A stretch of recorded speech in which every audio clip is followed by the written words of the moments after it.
Olá pessoas, beleza? Meu nome é Júlio César, eu sou o Nerd da Química e bem-vindos a mais um vídeo deste canal que agora é o maior canal de Química de todo o território capixaba. E hoje nós vamos dar continuidade a uma pequena série que eu tinha iniciado neste canal sobre alguns reagentes interessantes que eu tenho aqui disponível nas minhas químicas. Da vez passada eu falei sobre indicadores redox, que são substâncias que sofrem mudança de cor de acordo com o meio, se ele é oxidante ou redutor, se há transferência de elétrons. E hoje eu vou falar sobre uma classe de substâncias químicas mais comuns, mais conhecidas, que são os indicadores de pH, ou seja, aqueles indicadores ácido-base normais que a gente costuma usar muito no laboratório, fenolftaleína, alaranjado de metila, tornassol, etc.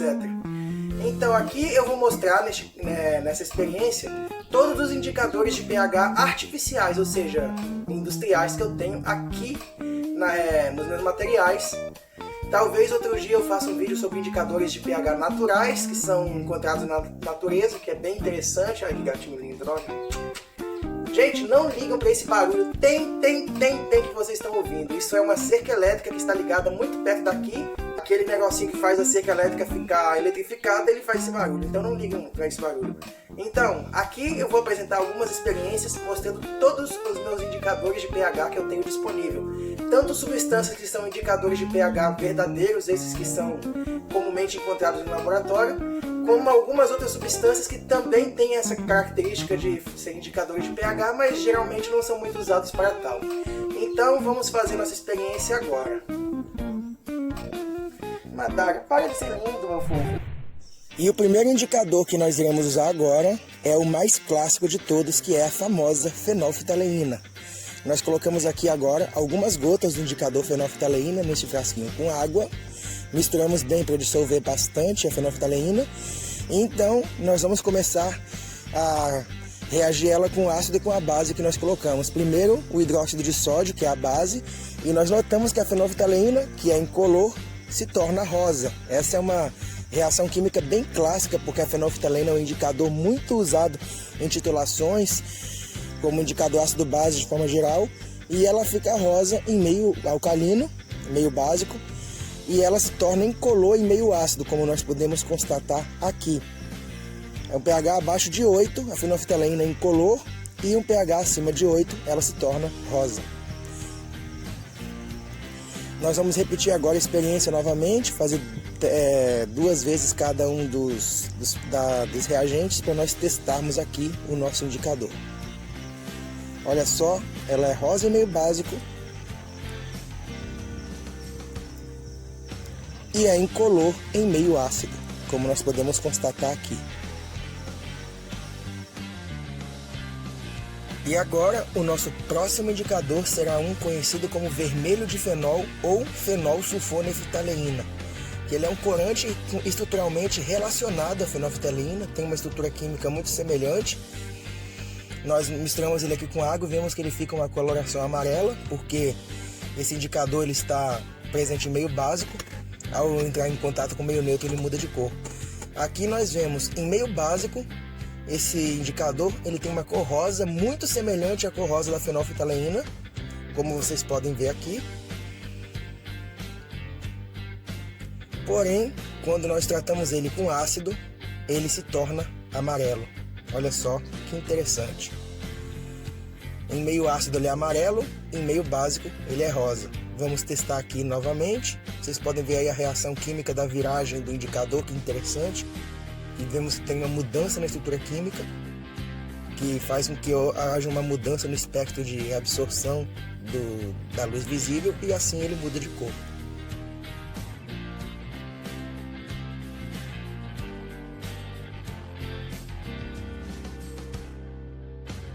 E o nosso próximo indicador que vamos testar é outro que também é bem largamente utilizado, que é o azul de bromotimol. Ele tem uma cor verde na forma normal, que é o equilíbrio entre as duas formas que ele se encontra, a forma ácida e a forma meio básica. Em pH neutro, uma solução desse indicador normalmente é de cor verde, porém eu estou utilizando uma água aqui que não está perfeitamente em pH neutro, então ele tem uma cor um pouco amarelada. Agora nós vamos adicionar um pouco de ácido ao azul de bromotimol e vocês podem ver que ele adquire uma cor amarela. No caso, ele já está amarelo no frasquinho por causa da água que tem o meio mais ácido. Porém, aqui nós podemos ver claramente a viragem para a cor amarela. Essa cor indica o meio ácido, no caso ácido clorídrico. Agora nós vamos adicionar uma base no outro frasco e nós notamos aqui essa bela cor azul. O azul de bromotimol, ele é azul em meio ácido e ele é amarelo em meio básico. Olha só que interessante. Esse é um indicador de pH bastante sensível, já que a viragem da cor dele acontece muito próximo ao pH 7, ou seja, que seria o meio neutro, de forma que é bem fácil notar que o meio está um pouco alcalino ou um pouco ácido. Agora nós vamos fazer uma coisa interessante, que é adicionar ácido no azul de bromotimol que está alcalinizado. Notamos que não foi muito ácido porque ele ainda está em pH alcalino, mas adicionamos essa segunda gota de ácido e ao fazermos, misturarmos bem, nós notamos que agora o pH virou para o meio ácido. Eu tentei obter o verde do meio neutro, porém não consegui. Aqui nós estamos tentando fazer o mesmo procedimento no outro frasco que está com ácido. Nós misturamos a base e ainda o meio ainda está muito ácido. Nós temos que adicionar um pouquinho mais de hidróxido de sódio para ver se nós conseguimos chegar em meio neutro. Mas passou e ficou alcalino de novo, ficou meio básico novamente. Mas o teste valeu. Agora vamos para o nosso próximo indicador, que é o alaranjado de metila, também chamado metilorange, que é outro indicador de pH largamente utilizado. Colocamos aqui algumas gotas nos frascos com água e nós vamos testar a reação que ele dá em meio ácido e em meio básico. Primeiramente, nós temos aqui o meio básico. Vamos adicionar um pouco de hidróxido de sódio. Misturar bem. O ideal seria que ele ficasse com uma cor amarela mais forte, porém aqui ele ainda continua laranja. Talvez porque esse indicador meu já é muito velho. Mas em meio ácido, adicionando o HCl no outro frasco, nós notamos essa cor vermelho escarlate, que é a cor que ele adquire em meio ácido. O alaranjado de metila tem essa viragem de cores, que em meio ácido ele tem uma cor vermelho escarlate, enquanto em meio básico ele tem uma cor amarelo. Então esses foram os indicadores de pH bem utilizados no laboratório de química normal, e agora eu vou apresentar a vocês algumas outras substâncias que também funcionam como indicadores de pH, embora essas não sejam as funções primárias delas. Aqui nós temos o paranitrofenol, também chamado de 4-nitrofenol. Nós vamos colocar uma certa quantidade desse composto que eu preparei aqui mesmo no laboratóriozinho num frasco, misturar bem com água e assim nós vamos tratar ele com ácido e com base e ver qual a reação que ele vai dar. Primeiro nós reagimos aqui com uma base e nós notamos que a cor amarelo pálido da solução se tornou uma cor amarela forte. Essa é a cor que ele adquire em meio básico, na presença de bases. Olha só que cor bonita. E agora nós adicionamos um pouco de ácido clorídrico e nós notamos que essa cor amarela intensa reverte a uma cor amarelo pálido que ele tinha anteriormente. Ou seja, a mudança de cor do paranitrofenol entre amarelo pálido, meio ácido ou neutro, e amarelo forte, em meio básico. E o próximo indicador que iremos usar é o indofenol sódico, que nós também usamos ele como indicador redox no vídeo passado. Ou seja, ele é tanto indicador de pH, como também um indicador redox. Ele é um corante azul, aqui nós colocamos algumas gotas dele num tubo de ensaio e misturamos bem com água. E nós vamos submeter ele ao meio ácido e ao meio básico e ver qual a reação que ele vai dar. Primeiramente, nós pegamos esse indofenol, que ele já está em meio básico, e nós tratamos ele com ácido clorídrico. E notamos então que ele muda de cor, de azul escuro para uma cor alaranjada, como vocês podem estar vendo agora.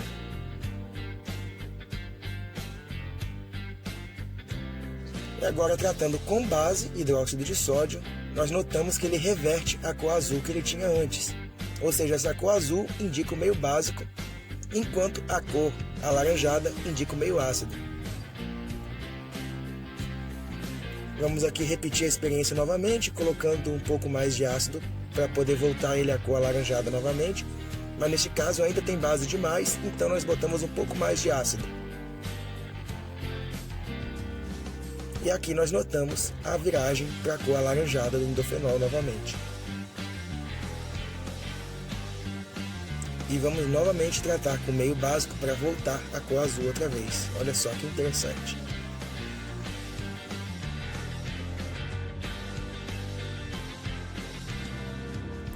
E o nosso próximo indicador que nós iremos apresentar aqui é uma substância bem interessante que vocês devem conhecer de outro lugar. Ela é simplesmente a piranina, que é utilizada como aquele pigmento verde fluorescente nas canetas marca-textos. Olha só que interessante.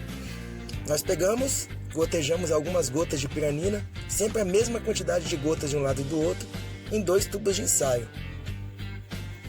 Fazemos a mistura para que ela dissolva melhor na água, e nós notamos que ela tem uma cor fracamente fluorescente em solução aquosa. Quando nós diluímos a solução, a fluorescência fica fraca. Quando nós adicionamos um ácido a essa solução, no frasco à esquerda, nós podemos notar que a fluorescência da piranina praticamente desaparece. Ou seja, nós temos uma solução incolor.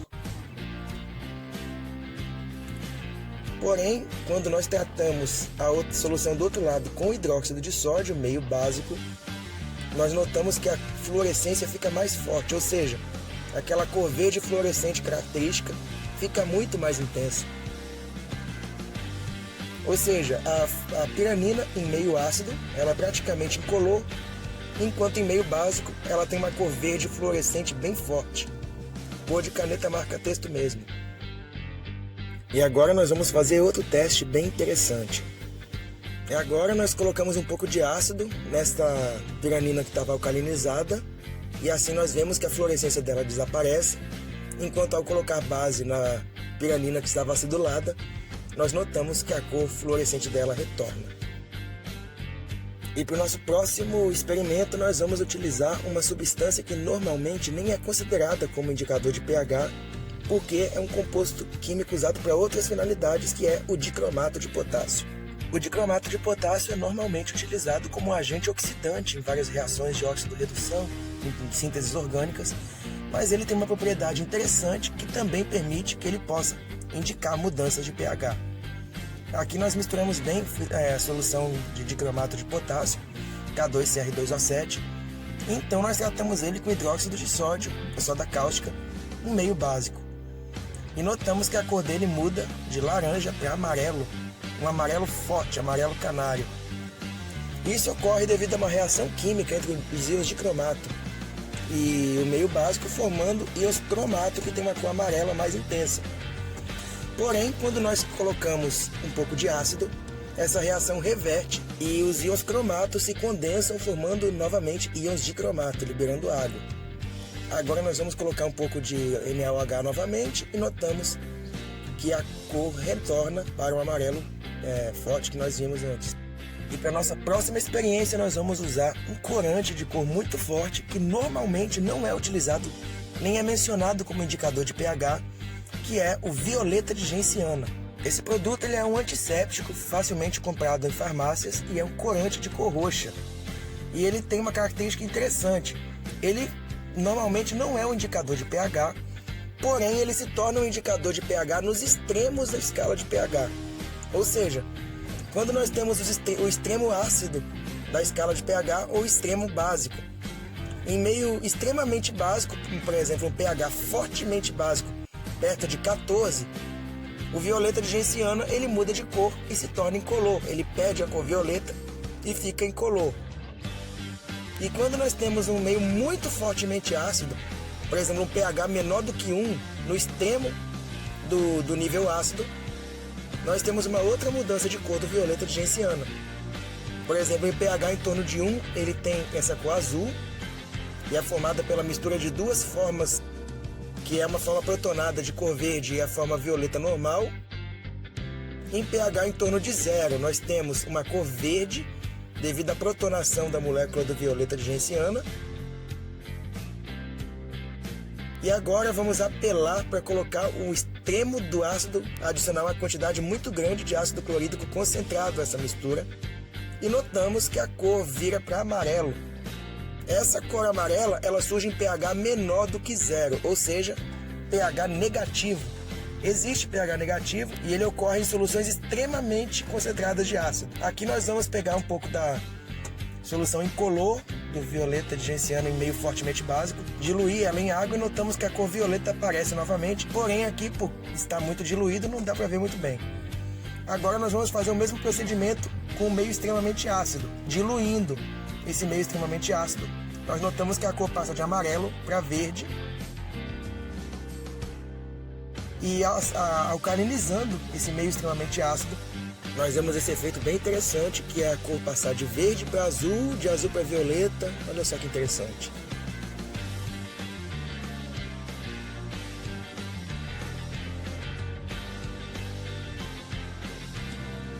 E agora eu vou mostrar uma reação química muito incomum, que geralmente poucas pessoas conhecem, que é uma viragem de cor adicional da fenolftaleína, que acontece apenas no extremo do meio ácido, ou seja, pH 0 abaixo. Quando nós pegamos uma solução extremamente concentrada contendo um ácido muito forte e nós colocamos a fenolftaleína, nós notamos uma outra mudança de cor que geralmente é desconhecida da maioria das pessoas.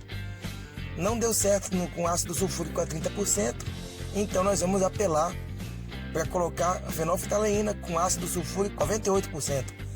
E olha só o que acontece quando nós botamos um ácido sulfúrico concentrado em contato com a fenolftaleína. Acontece essa nova viragem de cor e ela se torna laranja. Isso acontece em pH muito baixo, abaixo de 0 para baixo, em que a molécula de fenolftaleína é protonada e assim ela assume uma forma catiônica que tem uma cor laranja forte, vermelhada. Isso acontece apenas em meio extremamente ácido, de forma que diluindo esse meio, nós notamos que ela volta a ficar incolor novamente.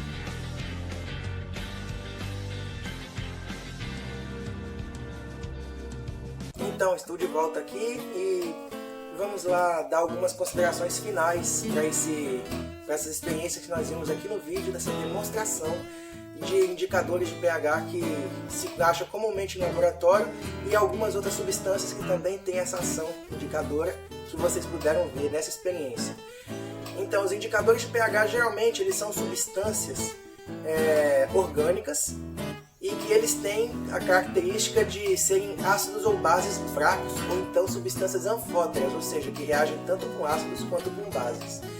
Neste caso, essas substâncias têm uma estrutura molecular de tal forma, o arranjo das ligações químicas, que quando você tem uma alteração no pH, ou seja, quando essa substância é protonada ou desprotonada, ou seja, recebe ou perde íons H+, a estrutura eletrônica dela sofre uma modificação, ou seja, as ligações químicas, de alguma forma, elas mudam de posição, você tem uma mudança estrutural no composto, geralmente você tem o estabelecimento de uma ressonância na molécula, que o íon H+, o hidrogênio, geralmente atrapalha essa ressonância. Você pode ver, por exemplo, no caso da fenolftaleína, que nós temos a estrutura dela dessa forma que vocês estão vendo aqui na foto. E quando nós tiramos dois íons H+, da fenolftaleína, que é um ácido fraco, isso acontece em meio básico, ou seja, em meio básico você retira dois íons H+. Neste caso, quando você faz isso, você cria uma estrutura nova, onde nós temos uma mudança nas ligações químicas. Você vê, por exemplo, aqui aquele anel pentagonal que tem um grupo CO. Esse anel ele se abre e vira um grupo carboxilato, que é um grupo ácido. E aí você tem uma nova ligação dupla naquele carbono central, onde os três anéis benzênicos se ligam. E aí você tem de um lado um anel quinoide, que é aquele que tem duas ligações duplas por dentro, e do outro um anel benzênico. E esse anel benzênico ele tem o grupo fenol, OH, e esse grupo está desprotonado, ou seja, ele tem uma carga negativa. Essa estrutura permite que ocorra um híbrido de ressonância que faça com que faz com que essa estrutura ela meio que troque de lugar os dois tipos de anéis, quinoide e benzênico, e a carga negativa de um oxigênio pode viajar através do anel até chegar em outro. Essa estrutura, do jeito que ocorre, isso por exemplo em fenolftaleína, vários desses indicadores, e no indofenol também, por exemplo, essa estrutura faz com que ocorra uma mudança no espectro de emissão e absorção das moléculas, e isso faz com que o modo que ela interage com a luz visível seja diferente. Então, numa forma que é a forma protonada, o indicador ele tem uma certa cor, enquanto na forma desprotonada onde geralmente o híbrido de ressonância é mais fácil de acontecer, você tem uma estrutura eletrônica modificada de modo que você tem outra cor, e é assim que os indicadores funcionam. A estrutura eletrônica deles permite que eles absorvam luz de uma forma quando está em meio de pH, e quando está no outro, ele emite a luz de outra forma completamente diferente, e assim nós temos essa mudança visual, uma indicação visual de que houve uma mudança de pH, o que normalmente seria invisível, porque geralmente as espécies químicas que estão envolvidas em ácidos e bases são íons incolores, mas aqui o indicador de pH ele sofre essa mudança conformacional que permite que ele tenha uma cor bem diferente entre a espécie protonada e a espécie desprotonada. Então eu espero que vocês tenham gostado desse vídeo, gostado dessa pequena série sobre alguns reagentes. Outro dia eu vou mostrar mais alguma coisa interessante, talvez sobre indicadores de pH naturais, mas no momento eu não estou tendo material aqui para fazer com indicadores naturais. Peço para vocês inscreverem-se no meu canal, que se chama O Nerd da Química, este canal que vocês estão assistindo. Peço que vocês se inscrevam, que vocês também acessem o meu site, meu blog, que se chama O Nerd da Química também, o endereço está aqui. E também a minha página no Facebook, que também se chama O Nerd da Química, cujo endereço se encontra aqui. Peço também para vocês acessarem e conhecerem o site do Projeto Show de Química, que é o maior projeto de química, o melhor do país. É um projeto de extensão da UFES, que mostra oficinas de realizações de reações químicas bem interessantes, que é itinerante, vai em vários lugares do país, mostrando experimentos que tem um efeito visual incrível, um impacto visual bem interessante, que desperta a paixão das pessoas na química, desperta interesse, porque as reações químicas são bem incríveis, bem interessantes. Vocês que são professores podem contratar o serviço do projeto, é claro, depois que a pandemia passar, talvez. E também existe uma loja virtual do Projeto Show de Química, onde vocês que são professores ou são entusiastas pela química podem comprar materiais para fazer suas próprias experiências. Se vocês são professores, vocês podem mostrar para os alunos na sala de aula. Se vocês são pessoas que gostam de química, assim como eu, podem montar um pequeno laboratório em casa com os materiais, são bem baratos, é bem fácil de adquirir. Vocês também podem adquirir o livro do Projeto Show de Química, chamado Show de Química, Aprendendo Química de uma Forma Lúdica e Experimental. Então eu espero que vocês apreciem bastante esse conteúdo extraordinário desse Projeto Show de Química. Também acessem aqui o meu humilde canal e me ajudem a levar me ajudem a levar conhecimento para todas as pessoas que precisam. E muito obrigado pelo carinho e pela audiência aí. Valeu!